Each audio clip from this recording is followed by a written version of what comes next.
ಬಹಳ ವಿಶೇಷ ಮತ್ತೆ ಮುಂದುವರಿತಾ ಇದೆ. ಇಲ್ಲಿ ನಾನು ನಾಗರಾಜ್ ಅವ್ರನ್ನ ಕೇಳಬೇಕು. ನಾಗರಾಜ್ ಅವರೇ, ಅಲ್ಲಿ ವಸಂತ ಕುಮಾರ್ ಅವರು ಮಾತಾಡ್ತಾ ಇದ್ರು. ಈಗ ಈ ಒಂದು ಗಣತಿ ಇಂಥದ್ದು ಯಾಕೆ ಬೇಕಾಗುತ್ತೆ ಅಂತ ಹೇಳಿದ್ರೆ, ಕಾಲಾನುಕಾಲದಿಂದ ನಾವೆಲ್ಲ ಒಂದಂದ್ರೆ ಆ ಒಂದು ವರ್ಗ SC ST OBC ಇವರೆಲ್ಲ ಹಿಂದುಳಿದಿದ್ದಾರೆ. ಇವರು ಯಾರು ಲಿಂಗಾಯತರು, ಒಕ್ಕಲಿಗರು ಎಲ್ಲ ಸಾಕಷ್ಟು ಮುಂದುವರೆದು ಬಿಟ್ಟಿದ್ದಾರೆ. ಇವರು ಇವತ್ತಿಗೆ ಅವರ ಸಮಕ್ಕೆ ನಾವು ಬೆಳಿಬೇಕಾದಾಗ, ಅವರ ಸಮಕ್ಕೆ ನಾವು ಕೂಡ ಒಂದು ಓಡಬೇಕಾದಾಗ ಇಂಥ ಗಣತಿ ಅವಶ್ಯಕತೆ ಇರುತ್ತೆ ಸೌಲಭ್ಯಗಳ ದೃಷ್ಟಿಯಿಂದ. ಈ ಥರದ್ದೆಲ್ಲ ಬೇಕಾಗುತ್ತೆ ನಮಗೆ. ಇದೇನು ತಪ್ಪ ಅಂತ ಕೇಳಿದ್ರು ಅವರು. ಮೀಸಲಾತಿ ಕೊಡೋದ್ರಲ್ಲಿ ಯಾವುದೇ ತಪ್ಪಿಲ್ಲ. ಓಕೆ. ಆದರೆ ಮೀಸಲಾತಿ ಕೊಟ್ಟಿರ್ತಕ್ಕಂಥ ವರ್ಷಗಳು ನೋಡ್ತಾ ಬಂದಂಥ ಸಂದರ್ಭದಲ್ಲೂ ಕೂಡ ಭಾಳ ವ್ಯತ್ಯಾಸಗಳಿವೆ. ಈಗ ನಾವೇನು ಹಿಂದುಳಿದ ಜಾತಿಗಳು ಪರಿಶಿಷ್ಟ ಜಾತಿ ಮತ್ತು ಪರಿಶಿಷ್ಟ ಪಂಗಡಕ್ಕೆ ಕೊಟ್ಟಿರ್ತಕ್ಕಂಥದ್ದು ಎಷ್ಟು ಜನಸಂಖ್ಯೆಗೆ ಅನುಗುಣವಾಗಿ ಅವ್ರನ್ನ ಮೀಸಲಾತಿ ಕೊಟ್ಟದೆ. ಓಕೆ. ಆ ಬೆನಿಫಿಟ್ನ ಅವ್ರು ತೆಗಿ ಬಂದಿದ್ದಾರೆ. ಇವತ್ತು ಬ್ಯಾಕ್ಲಾಕ್ ಹುದ್ದೆಗಳಿರ್ಬೋದು, ಒಬ್ಬ ಇಂಜಿನಿಯರ್ ಆದರೆ ಎಕ್ಸಿಕ್ಯೂಟಿವ್ ಇಂಜಿನಿಯರ್ ಆಗ್ಬೋದು, CE ಆಗ್ಬೋದು, ಸೂಪರಿಂಟೆಂಡೆಂಟ್ ಇಂಜಿನಿಯರ್ ಆಗ್ಬೋದು, ವರ್ಕ್ ಇನ್ಸ್ಪೆಕ್ಟರ್ ಇಂದ ಹಿಡಿದು ಒಬ್ಬ ಪೊಲೀಸ್ PC ಆಗಿ SB ಆಗಿರುವಂತದ್ದು ದರ್ಶನ. ಬಡ್ತಿ ಮೀಸಲಾತಿ ಬಗ್ಗೆ ಹೇಳ್ತಾ ಇದ್ದೀರಾ ನೀವು? ಬಡ್ತಿ ಮೀಸಲಾತಿಗಳನ್ನ ಬಡ್ತಿ ಮೀಸಲಾತಿನೂ ಅವಕಾಶ ಸಿಕ್ಕದೆ. ಬೇರೆಯವರಿಗಿಂತ ಒಂದಷ್ಟು ಪೊಸಿಷನ್ಸ್ ಬೇಗ ಜಂಪ್ ಆಗಿದ್ದಾರೆ.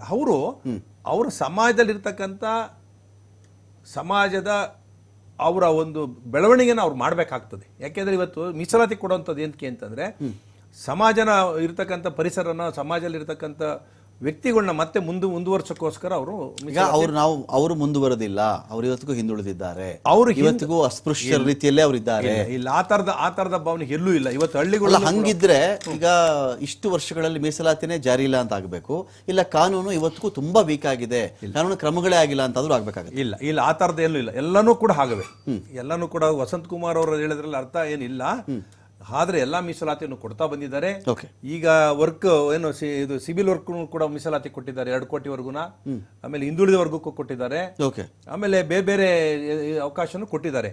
ಆದ್ರೆ ಅದು ಮಾಡೋ ರೀತಿನ ಅವ್ರು ಮಾಡ್ಕೋಬೇಕು ಅಷ್ಟೇ ಹೊರತು. ಏನ್ ಮಾಡೋ ರೀತಿ ಅಂದ್ರೆ ಏನ್ ಮಾಡ್ಬೇಕು? ಮಾಡೋ ರೀತಿ ಅಂತಂದ್ರೆ ಕೆಲಸನ ತಗೊಂಡು ಕೆಲಸನ ಇದು ಮಾಡಿ ಅದ್ರಲ್ಲಿ ಇರ್ತಕ್ಕಂಥ ಸೌಲಭ್ಯಗಳನ್ನ ಉಪಯೋಗಿಸ್ಕೋಬೇಕು. ಒಂದು. ಎರಡನೇದು, ಈಗ ಬೇರೆ ಜಾತಿ ಒಕ್ಕಲಿಗರು ಮತ್ತೆ ಲಿಂಗಾಯತರು ಮಾತ್ರ ಮುಂದುವರೆದಿದ್ದಾರೆ, ಅವ್ರು ಮಾತ್ರ ಮೇಲ್ವರ್ಗಕ್ಕೆ ಹೋಗಿದ್ದಾರೆ ಅಂತ ನಮ್ಮ ವಸಂತ್ ಕುಮಾರ್ ಹೇಳ್ತಾ ಇದ್ರು. ನಾವು ಇವತ್ತು ಕೂಡ ಹಳ್ಳಿನಲ್ಲಿ 75ರಿಂದ 80% ಆರ್ಥಿಕವಾಗಿ, ಶೈಕ್ಷಣಿಕವಾಗಿ, ಸಾಮಾಜಿಕವಾಗಿ ಹಿಂದುಳಿದಿದ್ವಿ. ಒಕ್ಕಲಿಗರು ಇವತ್ತು ಹಳ್ಳಿಗಳೇ ತಗೊಳ್ಳಿ, ಲಿಂಗಾಯತರು ಇದ್ದಾರೆ. ಯಾಕೆಂದ್ರೆ ಒಕ್ಕಲಿಗರ ಜೊತೆನಲ್ಲಿ ನಾವು ಹಳೆ ಮೈಸೂರು ಭಾಗದಲ್ಲಿ ಮಾತ್ರ ಅಲ್ಲ, ಕರ್ನಾಟಕದ ನಾರ್ತ್ ಕರ್ನಾಟಕದಲ್ಲೂ ಕೂಡ ಇವತ್ತು ಕಚ್ಚೆ ಹಾಕೊಂಡು ಪಾಪ ಆ ಬಿಸಿಲಲ್ಲಿ ಹೊತ್ಕೊಂಡು ಕೂಲಿ ಕೆಲಸ ಮಾಡ್ತಾರೆ. ಬೆಂಗಳೂರಿಗೆ ಬಂದು ಎಲ್ಲರೂ ಕೂಡ ವಲಸೆ ಬಂದು ಇವತ್ತು ಸಾವಿರಾರು ಜನ, ಲಕ್ಷಾಂತರ ಜನ ಇವತ್ತು ಬೆಂಗಳೂರಿಗೆ ಬಂದು ಕೆಲಸ ಮಾಡ್ತಾ ಇದ್ದಾರೆ. ಅವರೆಲ್ಲ ಲಿಂಗಾಯತರೇ, ಅವರೇನು ಬೇರೆ ಸಮಾಜದವ್ರು ಅಲ್ವೇ ಇಲ್ಲ. ಯಾಕೆ ನಾವೆಲ್ಲ ಇದಕ್ಕೆ ಮನೆ ಕಟ್ಟುವಂಥದ್ದು ಇರ್ಬೋದು, ಕಟ್ಟಡ ಕಟ್ಟುವಂಥದ್ದು ಇರ್ಬೋದು, ಎಲ್ಲ ಕಡೆ ವಿಚಾರಿಸಿದ ಸಂದರ್ಭದಲ್ಲೂ ಇದ್ದಾರೆ. ಅದಕ್ಕೆ ಈಗ ಏನು ಇವ್ರು ಮಾಡಿರ್ತಕ್ಕಂಥ ನಮ್ಮ ಈ ಸರ್ಕಾರ ಮಾಡಿರ್ತಕ್ಕಂಥ ಮೀಸಲಾತಿಯನ್ನ ಸರಿಯಾದ ಪ್ರಮಾಣದಲ್ಲಿ ಮಾಡಲಿ, ಸರಿಯಾದ ರೀತಿಯಲ್ಲಿ ಮೀಸಲಾತಿ ಕೊಡಬೇಕು. ಇದು ಈಗ ಇನ್ನೊಂದು ಪ್ರಶ್ನೆ ಬಂತು. ಈ ಕೆಲವು ಪತ್ರಿಕೆಗಳಲ್ಲಿ ವರದಿಯಾಗಿದೆ, ಕೆಲವರ ಹತ್ರ ಮಾತಾಡ್ತಾ ಇದ್ದಾರೆ. ಏನಂತ ಹೇಳಿದ್ರೆ, ವಿಶೇಷವಾಗಿ ಕೆಲವರು ರಾಜ್ಯದ ಪ್ರಬಲ ಸಮುದಾಯಗಳಲ್ಲಿ ಒಂದು ಟಾಪ್ 2ನಲ್ಲಿ ಒಂದು ಸಮುದಾಯ, ಅವರು ಈ ಮೀಸಲಾತಿಯ ಕಾರಣಕ್ಕಾಗಿ, ಮೀಸಲಾತಿ ಅನ್ನೋ ಒಂದೇ ಒಂದು ಕಾರಣಕ್ಕೋಸ್ಕರವಾಗಿ ಆಚೆ ಬಂದರೆ ಮಾತಾಡೋದು ಬೇರೆ, ಆಚೆ ಬಂದು ನಾನು ಇವರು ದೊಡ್ಡ ಕಮ್ಯುನಿಟಿಯವನು ಹಾಗೆ ಹೇಗೆ ಅಂತ ಹೇಳ್ಕೊಳ್ಳೋದು ಬೇರೆ.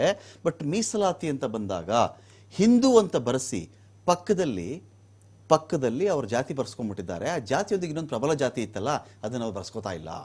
ಬಿಕಾಸ್ ಆಫ್ ಮೀಸಲಾತಿ ಅದು ಬರ್ಸ್ಕೊಂಡ್ರೆ ಆ ಪ್ರಬಲ ಜಾತಿ ಪಕ್ಕದಲ್ಲಿ ಅವ್ರ ಕಸುಬಿನ ಜಾತಿಯನ್ನು ಸೇರಿಸ್ಕೊಂಡ್ಬಿಟ್ಟಾಗ ಮೀಸಲಾತಿಯಲ್ಲಿ ತಗ್ಗಿಬಿಡುತ್ತೆ ಅವ್ರಿಗೆ ಅನ್ನೋ ಕಾರಣಕ್ಕೆ ಸಮೀಕ್ಷೆಗಳಿಗೆ ಹೋದಾಗ ಆ ಥರ ಹೇಳ್ಕೊಂಡ್ಬಿಟ್ಟಿದ್ದಾರೆ, ರಾಜ್ಯದ ಪ್ರಬಲ ಜಾತಿಯ ಒಂದು ಅಂತ ಹೇಳಿ. ಇದಕ್ಕೆ ನಾವೇನು ಮಾಡೋಣ ಸರ್ವೆ ಅವರು ಅಂತ ಒಂದು ಪಾಯಿಂಟ್ ಇದೆ. ಈಗ ಯಾವುದೇ ಒಂದು ಸರ್ವೆ ಮಾಡಬೇಕಾದಾಗ ಎಲ್ಲ ಜಯಪ್ರಕಾಶ್ ಹೆಗಡೆ ಅವ್ರ ಮೇಲೆ, ಕಾಂತರಾಜು ಮೇಲೆ ಹಾಕ್ಬಿಡೋದ ನೀವು? ಅವರ ಅಧ್ಯಕ್ಷತೆಯಲ್ಲಿ ನಡೆದಿದ್ದು ಅಂತ ಅಂದಾಗ, ಸರ್ವೆಗಂತ ಹೋದಾಗ ಯಾರು ಸರ್ವೆ ಮಾಡ್ತಾರೆ, ಯಾರಿಗೆ ಅದು 1,60,000 ಜನನ ನೇಮಿಸಿದ್ರು ಅಂತಂದ ಅವ್ರಿಗೊಂದು ಪ್ರಿಪರೇಟರಿ ಟ್ರೈನಿಂಗ್ ಅಂತ ಇದ್ದೇ ಇರುತ್ತಲ್ವ ಸರ್, ಯಾವ ಪ್ಯಾರಾಮೀಟರ್ಸ್ ಕೇಳಬೇಕು, ಏನಿದ್ ಕೇಳಬೇಕು ಅಂತ. ತಾವು ಅನೇಕ ಬಾರಿ ಉಲ್ಲೇಖ ಮಾಡಿದ್ರೆ 54 ಪ್ರಶ್ನೆಗಳ ಪ್ಯಾರಾಮೀಟರ್ಸ್ ಅಂತ. ಎಷ್ಟು ಒಂದು ಕುಟುಂಬಕ್ಕೆ ಹೋದಾಗ ಅದು ಎಷ್ಟು ಸಮಯ ತಗೊಳುತ್ತೆ ಸರ್ ಎಲ್ಲರಿಗೂ ಇದ್ ಮಾಡ್ಬೇಕಾದಾಗ?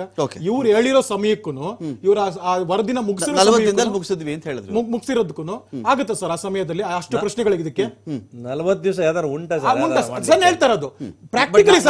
ಕಾಂತರಾಜು ಅವ್ರನ್ನ ಡೈರೆಕ್ಟ್ ಆಗಿ ಮಾತಾಡ್ಸಿದ್ದೀನಿ. 40 days ಅಲ್ಲಿ ನಾವು ಮುಗಿಸಿದೀವಿ ಅಂತ ನನಗೆ ಹೇಳಿದಂತ ನಮ್ಮದೇ ವಾಹಿನಿಗೆ ಹೇಳಿದಂತ ಮಾಹಿತಿ.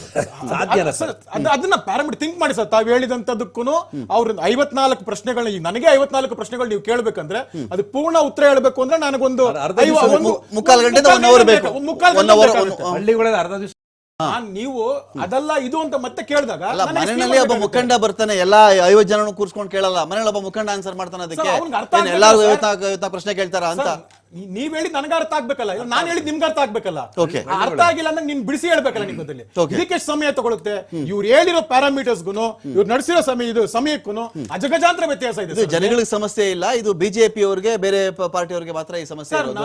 ಜನಗಳಿಗೆ ಪ್ರಾಬ್ಲಮ್ ಆಗಿಲ್ಲ. ಇದು ನಾನು ಮೊದಲನೇದಾಗಿ ಹೇಳ್ದೆ ಲಿಂಗಾಯತರಿಗೆ ಒಕ್ಕಲಿಗರಿಗೆ ಸಮಸ್ಯೆ ಆಗಿರೋದು ಅಂತ. ನಾನ್ ಮೊದಲೇ ಆಗ್ಲೇ ಹೇಳ್ದೆ, ಜಾತಿ ಗಣತಿ ಬಗ್ಗೆ ನಮ್ಗೆ ಸಮಸ್ಯೆ ಇಲ್ಲ, ಗಣಿತದ ಬಗ್ಗೆ ಮಾತ್ರ ಸಮಸ್ಯೆ. ಗಣಿತದ ಬಗ್ಗೆ ಗಣತಿ ಅಲ್ಲ, ಗಣಿತ ತಪ್ಪು ಲೆಕ್ಕ ಮಾಡಿದ್ರೆ. ಶಿಕ್ಷಕರೆಲ್ಲ ಹೋಗಿದ್ದಾರೆ, ಅವ್ರಿಗಿಂತ ಗಣಿತ ಚೆನ್ನಾಗಿ ಗೊತ್ತಾ ನಿಮಗೆ ಅಂತ ಹೋಗಿದ್ದಾರಲ್ಲ, ಶಿಕ್ಷಕರನ್ನ ನೇಮಿಸಿರೋದು ನಾವು. ಟೀಚರ್ಗಳಿಗಿಂತ ನಿಮಗೆ ಅವ್ರು ಹೇಳಿದಂತದ್ದು ಸರ್, ಒಂದ್ ನಿಮಿಷ, ಅವ್ರು ಹೇಳಿದಂತ ಮನೆಗಳ ಸಂಖ್ಯೆ ಅಂದ್ರೆ 1 ಕೋಟಿ ಮೇಲೆ ಇರೋಂತ ಸಂಖ್ಯೆಗೂ ಇವರು ಒಂದು ದಿನಕ್ಕೆ ವಿಸಿಟ್ ಮಾಡೋ ಸಂಖ್ಯೆಗೂ ಟ್ಯಾಲಿ ಮಾಡಿ ಸರ್. ನಾವು ಕುತ್ಕೊಂಡು ಇವಾಗಲೇ ಟ್ಯಾಲಿ ಮಾಡಬಹುದು ಸರ್, ಎಷ್ಟಕ್ಕೆ ಒಂದು ಮನೆಗೆ ಎಷ್ಟು ಸಮಯ ಆಗುತ್ತೆ, ಒಂದ್ ದಿನಕ್ಕೆ ಎಷ್ಟು ಸಮಯ ಆಗುತ್ತೆ, ಆ ಒಂದು 40 ದಿನದಲ್ಲಿ ಎಷ್ಟು ದಿನ ರಜಾ ಇತ್ತು, ಎಷ್ಟು ದಿನ ನಿಜವಾಗ್ಲೂ ಎಂತರ ಇದ್ರ ಆನ್ ದ ಗ್ರೌಂಡ್ ಕೆಲಸ ಮಾಡಿದ್ರು. ಇದು ಮಾಡ್ದಾಗ್ಲೇನೆ ಇದು ಅನ್ಸೈಂಟಿಫಿಕ್, ಇದು ಔಟ್ಡೇಟೆಡ್ ಅಂತ ಇರುತ್ತೆ ಸರ್.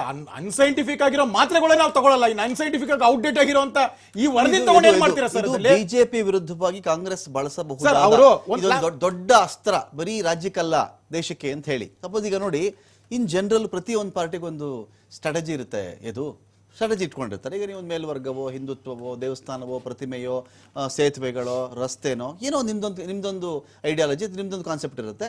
ಕಾಂಗ್ರೆಸ್ ಒಂದು ಕಾನ್ಸೆಪ್ಟ್ ಇಟ್ಕೊಂಡಿರಬಹುದು. OBC ನಾನು ಒಳಗೂಡಿಸ್ತೀನಿ, SC ಒಗ್ಗೂಡಿಸ್ತೀನಿ, ಮೀಸಲಾತಿ ಹಂಚ್ತೀನಿ, ನಾನು ಕ್ಯಾಸ್ಟ್ ಸೆನ್ಸಸ್ ನಾನು ಜಾರಿ ಮಾಡ್ತೀನಿ, ನನಗೆ ಆ ಸಮುದಾಯಗಳು ಒಗ್ಗೂಡಿದ್ರೆ ಸಾಕು, ನಿಮ್ಮನ್ನು ನಾನು ಬೀಟ್ ಮಾಡಬಲ್ಲೆ. ಪೊಲಿಟಿಕಲಿ ಮಾತಾಡ್ತಾ ಇದ್ದೀನಿ ಈಗ ನಾನು. ಪೊಲಿಟಿಕಲಿ ಈಗ ಭಯನ ಇದು, ಈ ಅಸ್ತ್ರ ಬಳಸ್ಬಿಡ್ತಾರೆ ರಾಹುಲ್ ಗಾಂಧಿ, ಬ್ರಹ್ಮಾಸ್ತ್ರ ಹಾಕ್ಬಿಡ್ತಾರೆ ನಿಮ್ಮ ಮೇಲೆ ಅಂತ ಸರ್. ಕೊನೆಗೆ ಏನೇ ಮಾಡಿದ್ರು ನೀವು ಮಾಡಿದ್ರೆ ಜನ ತೀರ್ಮಾನ ಮಾಡ್ತಾರೆ ಸರ್. ಜನ ನಿನ್ನ ವ್ಯಕ್ತಿತ್ವದ ಮೇಲೆ, ನೀನೇನ್ ಕೆಲಸ ಮಾಡ್ತೀಯ ಅನ್ನೋದ್ರ ಮೇಲೆ, ಅದ್ರ ಮೇಲೆ ತೀರ್ಮಾನ ಮಾಡ್ತಾರೆ ಹೊರತು ಜಾತಿ ಒಂದ್ ಪಕ್ಷ ಇದು ಬರ್ಬೋದೇ ಹೊರತು ವ್ಯಕ್ತಿ ನೋಡಿ ಮಾಡ್ತಾರೆ, ವ್ಯಕ್ತಿಯ ಕೆಲಸಗಳು ನೋಡಿ ಮಾಡ್ತಾರೆ. ನಾವ್ ಹೇಳ್ತಾ ಇರೋಂತ, ನಾವು ಮಾಡ್ತಾ ಇರೋಂತ ಡೆವಲಪ್ಮೆಂಟ್ ಪಾಲಿಟಿಕ್ಸ್.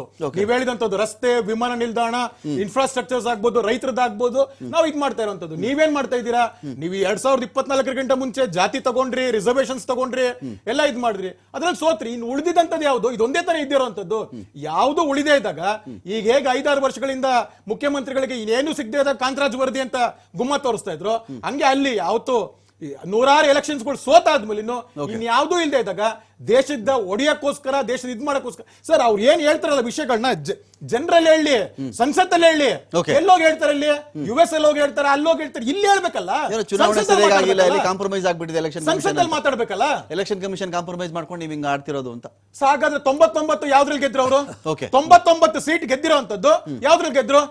ಅವರ ತಂಗಿ ಬಂದ್ಬಿಟ್ಟು ಉಪಚುನಾವಣೆಯಲ್ಲಿ ಮತ್ತೆ ಕೊಟ್ಟಿರ್ತಾರೆ, ನೀವೆಲ್ಲ ಜಾಸ್ತಿ ಮಾತಾಡಬಾರ್ದು ಅಂತ. ಉಪಚುನಾವಣೆಯಲ್ಲಿ ಅವ್ರ ತಂಗಿ ಗೆದ್ರಲ್ಲ, ಪ್ರಿಯಾಂಕಾ ವಾದ್ರಾ ಗೆದ್ರಲ್ಲ, ಅದ್ಯಾವ್ದು? ಅದು ಎಲೆಕ್ಷನ್ ಕಮಿಷನ್ ನಡೆಸಿದಲ್ವಾ? ಆಯ್ತು, ಅತಿ ಹೆಚ್ಚಿನ ಮತಗಳನ್ನು ಕಳಿಸಿದಲ್ವಾ? ಹಾಗಾದ್ರೆ ಅವ್ರಿಗೆ ಹೇಳ್ತೀನಿ, ಚಾಲೆಂಜ್ ಮಾಡ್ತೀನಿ, ಕೊಡ್ರಿ 99 ಸೀಟ್ಗೆ ರಾಜೀನಾಮೆ ಕೊಟ್ಬಿಟ್ಟು ಮತ್ತೆ ಎಲೆಕ್ಷನ್ ಬನ್ನಿ. ಬನ್ನಿ ಎಲೆಕ್ಷನ್ಗೆ, ಕಾಂಪ್ರಮೈಸ್ ಆಗ್ಬಿಟ್ಟು ನೀವು ಮತ್ತೆ ಬನ್ನಿ ಎಲೆಕ್ಷನ್. 99 ಸೀಟ್ ಕೊಟ್ಬಿಟ್ಟು ನಾವು EC ಬನ್ನಿ ಎಲೆಕ್ಷನ್ಸ್ ಅಂತ ಹೇಳ್ತಾರೆ. ರಿಸೈನ್ ಮಾಡ್ಬಿಟ್ಟು ಕೊಡಿ, ನಿಂತ್ಕೊಳ್ಳಿ ಬನ್ನಿ. ಅದಕ್ಕೆ ನಾನು ಹೇಳ್ತಾ ಇರೋದು, we challenge them, openly challenge them. ಚರ್ಚೆ ಮತ್ತೆ ಮುಂದುವರಿಸ್ತೀನಿ ಒಂದು ಬ್ರೇಕ್ ಆದ್ಮೇಲೆ.